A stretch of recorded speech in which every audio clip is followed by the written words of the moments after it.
Welcome along, explorer. My name's Dan. Thank you for being there. This is the perfect place if you're a bit bored of life down here on planet Earth, because we're exploring the universe. It's a brand new Fun Kids Science Weekly. This is the greatest show in the universe. I have won that award 4 times every single year. They give it to us out on Neptune. We search out all those science secrets. This week you can hear how experts are trying to find the world's loneliest tree, a friend. And it is so old. It's been around. These sort of plant cycles have been around since the time before dinosaurs. And these are what our planet used to be full of cycles, and these are what dinosaurs used to feed on. So these are old, ancient plants.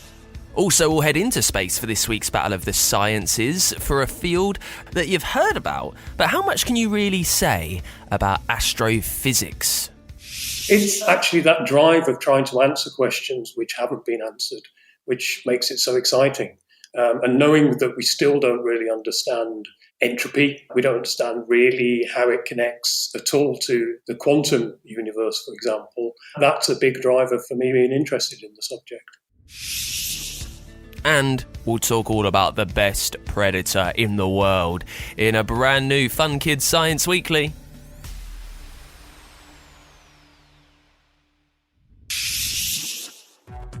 Let's start with this week's Science in the News. And it turns out elephants have names. A new study from scientists in the United States has found that African elephants in Kenya will call to their friends with individual rumbles and grumbles. Experts say it shows elephants use specific noises for individuals that they know. Not just that, but also they're able to recognise when their own name is called. And here's the most mind-blowing bit. This study suggests that elephants and humans are the only 2 species on Earth that invent unique names for each other. How brilliant is it that we've known about elephants, yet right now we're only discovering this about them? It makes you so amazed at what we still don't know about creatures that live on this planet. Also, the smallest known great ape, which lived 11 million years ago, has been found in Germany. It's a fossil. It's estimated to have weighed about 10 kilograms, and it was the size of a toddler.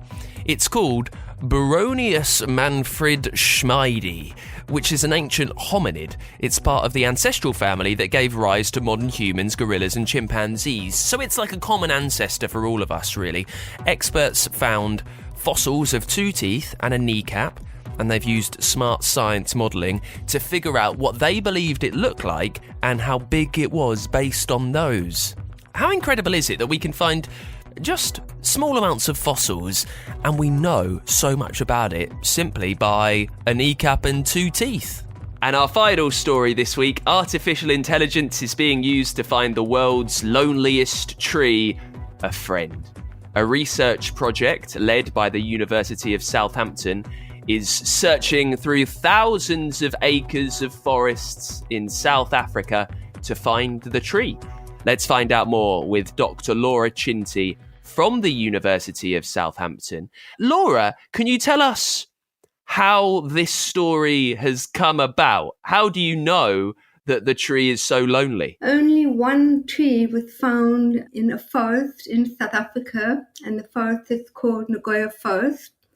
And about 130 years ago, only one tree was discovered.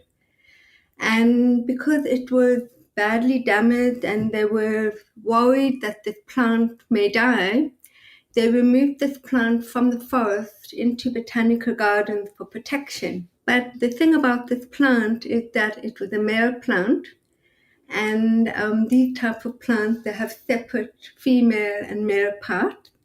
So to make seed or to make new plants, they need each other to naturally reproduce. But it survives in botanical gardens throughout the world through cloning. That is taking pieces of it and growing. But they're all clones of the original male found in the forest. So you're using artificial intelligence to scour all this forest in South Africa. How does the AI work? What is it looking for? So we're using drones to take photographs of large areas of the forest from above. And we're using all these photos, hundreds and thousands of them, and we stitch these photos together to make what we call a mosaic map. And then we use these maps to look manually for the cycad, because what we'll be looking from above is a palm tree-like shape. Now, as you can imagine, this is a very long process. So we're using AI to help us to optimize the search. And so what we've done, we've trained models to look for shapes that look like cycads. And we've trained these models on hundreds of images of cycads. And these are used to train our model. And then the other thing is that because this plant no longer exists in the wild, it's extinct in the wild, we've also had to generate what we call synthetic images. So that's made-up images made by the AI to look for these plants and improve our model and improve the AI to find it on the maps. What would happen if you found a female tree? So the first thing, we won't know if we were to find a shape that looked like a cycad, we won't know at this point if it would be a male or female. So we would have to go to wherever it is, where in the forest or wherever we find it, and we have to look at it, do some testing. And then if we found a female, it would be very, very exciting because basically it won't be the Encephalatus woodi will no longer be the last of its kind. We potentially would be saving a species. So it would be very exciting if this was to happen. Now, my last question. Yeah. There's lots for us to worry about with the world right now. There's lots that scientists could use their energy towards. Why is this tree so important? It's a very sad and special story behind this tree, and it represents, as I said earlier, the last of its kind. And it is so old. It's been around. These sort of plant cycles have been around since the time before dinosaurs. And these are what our planet used to be full of cycads, and these are what dinosaurs used to feed on. So these are old, ancient plants. For me, why I'm involved in the project is also to raise awareness about our biodiversity loss that is happening. Brilliant. Laura Cinti, thank you for joining us. Thank you for having me. I'm very happy to share this project with you. Let's get some of your questions on then. If you ever have anything sciencey that you want answered, if you want it sorted, you need to go through me. The best way is to leave a voice note on the free Fun Kids app or at funkidslive.com. That way I can hear you, I can put it in, and you can be the star of the show. First up this week is a great question from Astrid, who is 10. Astrid wants to know, what animal is the best hunter? Well, you might think that like a ferocious lion or a snapping shark is the world's best predator. But actually, it's the dragonfly. Who'd have predicted that? They've got a long tail, 4 wings, 2 big eyes. They're normally quite brightly coloured. Dragonflies live all around the world, apart from at the South Pole on Antarctica. And scientists say that they are the world's best hunters because they're so efficient. They catch more than 95% of the prey that they target. They are twice as successful as a great white shark. They are 4 times as good as a lion. So that means if you're another insect, if you're a mosquito maybe, or a fly, an ant or a bee, there's a very small chance that you're getting free. You're probably not getting out of it, and you're not going to stay alive too long if the dragonfly is after you. Its huge eyes give a massive view of the world as it perches on a leaf, waiting for prey to fly nearby. The dragonfly has lightning-quick reactions too. So they've got a special neuron that detects the tiniest motions, and it instantly reacts, and it gets to work quickly. They can fly at 60 miles an hour. They've got strong arms and wings which catch the prey, and when it gets something, there's almost no chance that it's escaping. So Astrid, who'd have thought that? The best hunter in the world is the dragonfly. Alright then, let's check out this week's Dangerous Dan. I think it's my favourite part of the show now. We've been doing Dangerous Dan for a little while, ever since this podcast started, yet I'm still finding more of the most amazing, weird, unique and devastating things in the universe. This week we're headed to the darkest, dampest, most hidden spots of Central America to find the brown recluse spider. And we'll really have to look. Their name, recluse, means that they like to hide. It is quite a common spider that lives in Central and South America. They hide in basements and lofts and attics and sheds. They stay away in the day and then come out at night to hunt. It's a small species. Its body is just over 1 centimetre long, and it's got this dipped shape that makes it look a bit like a violin, really. They may be small, but their bite causes a powerful punch. They are so venomous. Their bite is necrotic. We spoke about necrosis on the show a few weeks ago with another animal who made this happen. Their venom has enzymes in it that breaks down cell membranes, causing whole parts of the body to be destroyed. Arms and legs can rot off. The thing is, at the start it feels like quite a mild sting, but then it can blister. It becomes very red and incredibly infected, and then it might go when the worst comes to the worst. So that's why this fairly small species that hides away, that doesn't really want to go near you, but if you corner it, it will not mess with you. So the brown recluse spider is going straight onto our Dangerous Dan list. It's time for Battle of the Sciences. We try and discover officially, definitively, what is the greatest science of all. Trying to prove why their field should come first this week, it's Professor Nigel Clark from the University of Sheffield. It's all about materials physics, which, I'll be honest, is a field I've never heard of before. So I'm excited to find out. Nigel, you have 1 minute to try and tell us why materials physics is the best. That minute starts in 3, 2, 1, we go! So materials physics is the best because, in one word, entropy. So entropy is the most astonishing concept in physics. It's all about disorder and how chaotic things can be.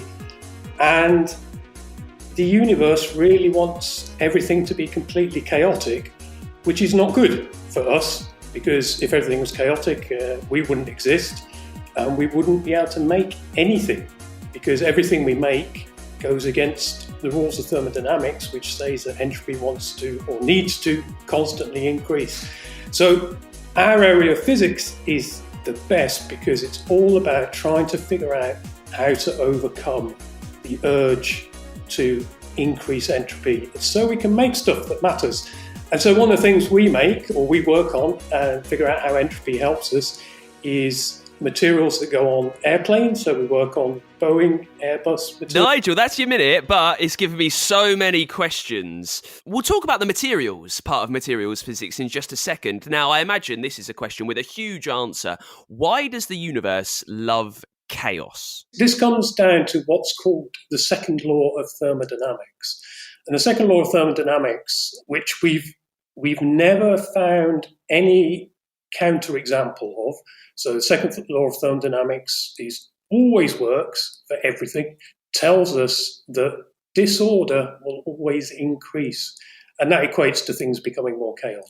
So what we've known about physics as humans for a few hundred years, I would say. Isaac Newton kind of cracking on with gravity, and then more recently, pioneers like Albert Einstein, Stephen Hawking having some understanding over the last 100 or so years. What's it like for you as a scientist to be working in maybe the field with the most unanswerable questions? It's so young, it's so new. How do you feel knowing that for loads of things that you want to understand, you may never find the answer? I find that really exciting. I think that's the great motivator. You mentioned Stephen Hawking. I mean, his life's work was essentially around thermodynamics and entropy related to black holes, and he made some incredible discoveries there. What we do is probably could be considered a little bit more mundane because we're thinking about materials that we can actually touch rather than black holes, which are rather elusive concepts to most of us. But it's actually that drive of trying to answer questions which haven't been answered,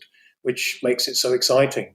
And knowing that we still don't really understand entropy, we don't understand really how it connects at all to the quantum universe, for example, that's a big driver for me being interested in the subject. So this is materials physics. You started to tell us bits about what you do. So how are you using massive ideas and questions about the universe and thermodynamics and the forces that govern us to make things for aeroplanes. What are you building? We all know we need to use less energy in the world, and one of the best ways to reduce our energy usage is to make transport lighter.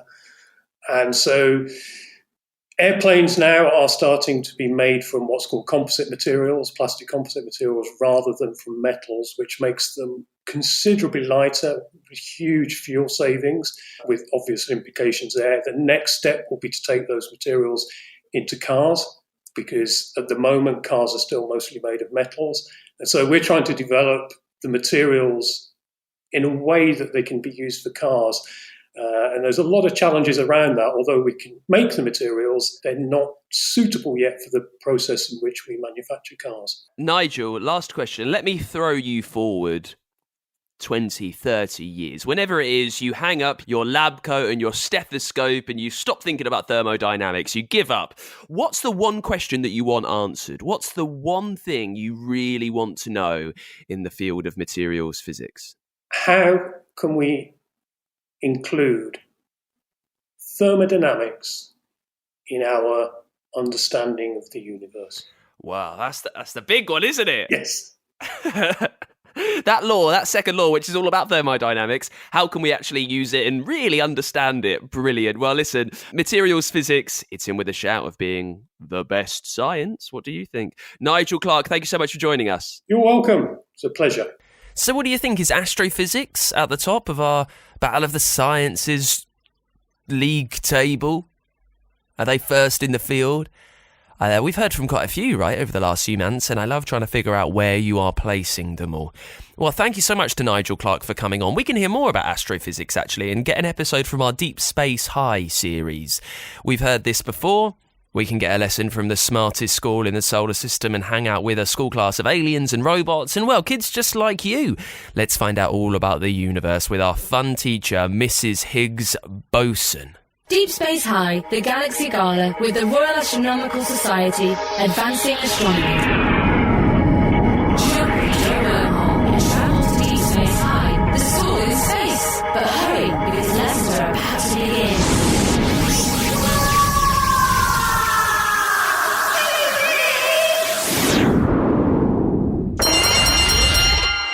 Everyone, are we all here? I hope you've all got your heads screwed on. We've got a lot to get through. Screwed on, I said, Electra, not screwed off. Why is there always one robot with a screw loose in my class?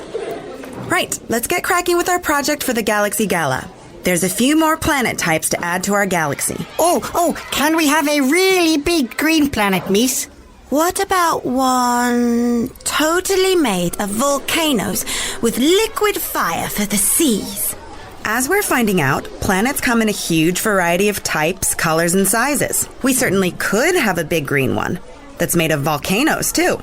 Let's go and grab some more ideas from some real galaxies. Space seatbelts on, everyone. I want to show you some terrestrial planets today. These are the sort that are solid and made of rocks or metals. They're a particularly interesting bunch because they are most likely to be able to support life. Nearly there. Look. Here's a great example of a terrestrial planet. Anyone recognize it? That's my planet! That's Earth! That's right. It's a pretty rare one as planets go. Astronomers would say it sits in the Goldilocks zone in its solar system. Neither too hot nor too cold for life. It's just right. Whilst we can see lots of terrestrial planets in the solar system, Mercury, Venus, Mars, and Ceres, only Earth can support life. Ceres?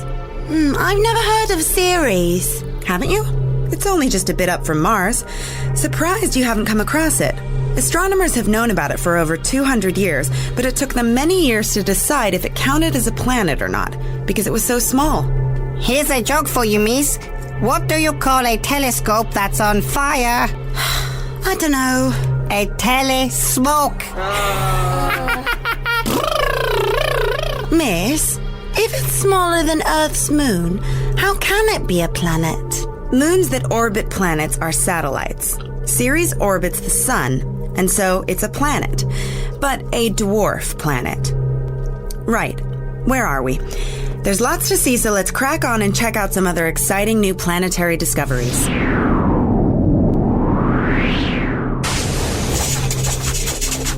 This is Epsilon Eridani b.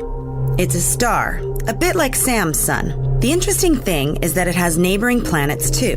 Now, many of them are just too massive and cold to be habitable. But who knows? Maybe new, warmer worlds will be detected one day. As it's only 10.5 light years away from Earth, maybe your Earth photographers will be able to get some pictures of it, Sam. If we go a little further out, here's another one you might like. This is the Gliese 581 star system, and this is Gliese 581d. We're 20.5 light years from Earth. Whoa! It's huge! Yes, it's 8 times the size of Earth. It's in an orbit around a red dwarf star, and conditions are just right for liquid water to exist on its surface. And water is a key ingredient for life as we know it. I wonder if we've got time. Yes, why not?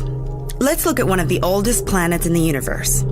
But we have to go 12,400 light years into the Scorpius constellation to find a planet called Methuselah. This planet is a staggering 12.7 billion years old. That's only 2 billion years after the Big Bang. What this tells us is that planets have been around for a very long time. I think we should definitely have some terrestrial planets in our galaxy. Yeah, but let's make sure we put them in those Red Riding Hood orbits. You mean Goldilocks, Quark? Just joking, niece. But it would be cool if we could have some new life forms living there too. So we'll make the conditions not too hot or too cold, but just right. Oh, and some dwarf planets too. They're kind of cute. Sounds like you're going to be busy in the space labs. Right. Time's up for today. Remember to bring your space scuba kit next time, as we'll be doing some nebula diving. Deep Space High, the Galaxy Gala with the Royal Astronomical Society, advancing astronomy. And that's it from Deep Space High. You can hear loads more brilliant podcast series like that wherever you've got this. We've got so many of them on Google, Apple, Spotify, wherever you get your shows. You can find them at funkidslive.com too, and they're on the free Fun Kids app. And Fun Kids, we're our children's radio station from the UK. Listen all over the country, on the website, on our app, and if you've got a smart speaker, wake it up and ask it to play Fun Kids.